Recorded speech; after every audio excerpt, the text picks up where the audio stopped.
The day I moved into Uncle Jason's house, I remember thinking how still everything felt.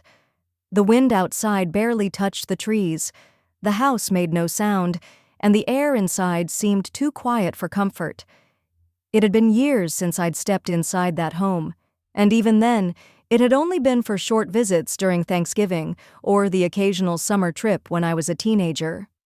I was 24 now, fresh out of a toxic relationship and barely holding myself together. When Mom asked if I wanted to stay with her younger brother for a while, I agreed because I didn't know what else to do. Everything I'd been building in my life had collapsed. I'd lost my apartment, quit my job without notice, and packed a suitcase out of panic more than planning. Uncle Jason was the kind of man who didn't talk unless there was something worth saying. He wasn't distant in a cold way. He just had a stillness about him, like he'd learned how to make peace with his own company. He lived in upstate New York, in a wood-framed home surrounded by tall trees and gravel roads that led to nowhere in particular. It was the kind of place people go to get lost, or maybe to be found. I hadn't figured out which yet. When I arrived, he didn't ask questions. He just opened the door, gave me a one-armed hug, and carried my bags to the guest room upstairs like it was the most natural thing in the world. The room was simple, but cozy.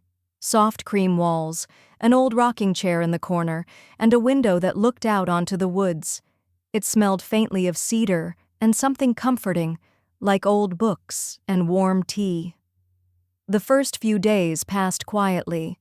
Uncle Jason would cook breakfast in the morning, eggs and toast, sometimes pancakes, and then retreat into his small workshop in the backyard where he made furniture out of reclaimed wood.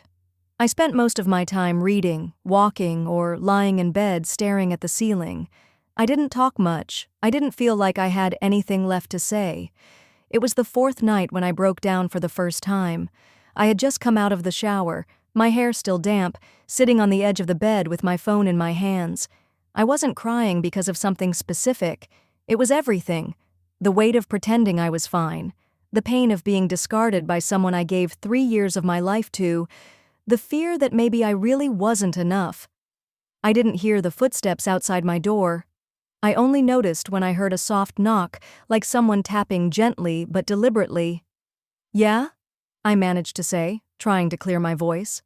Uncle Jason opened the door a few inches. "Hey," he said, his voice quiet but steady. "You still awake?"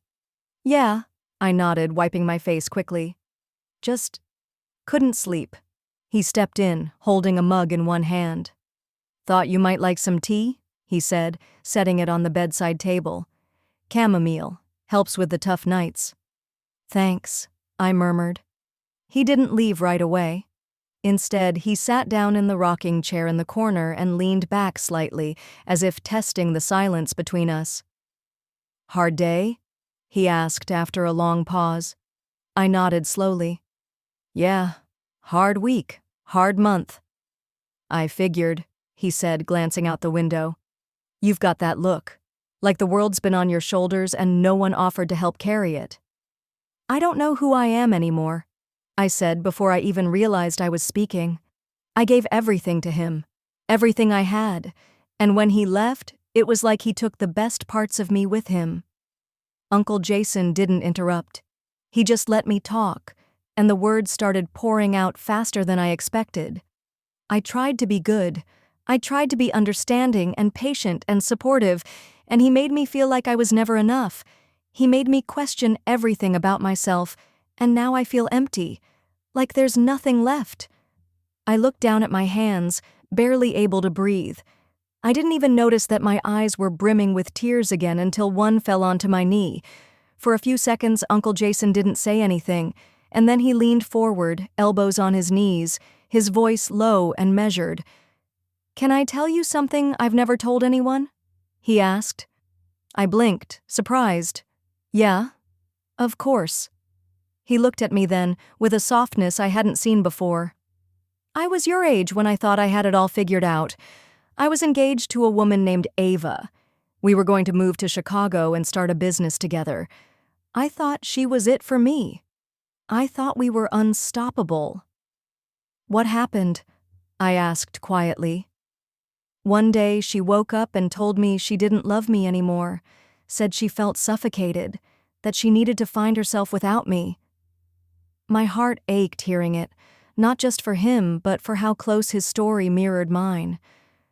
I didn't leave my house for a week, he continued. Didn't eat, didn't talk to anyone. I just sat there wondering what I had done wrong, wondering if I was just too hard to love. I wiped another tear from my cheek.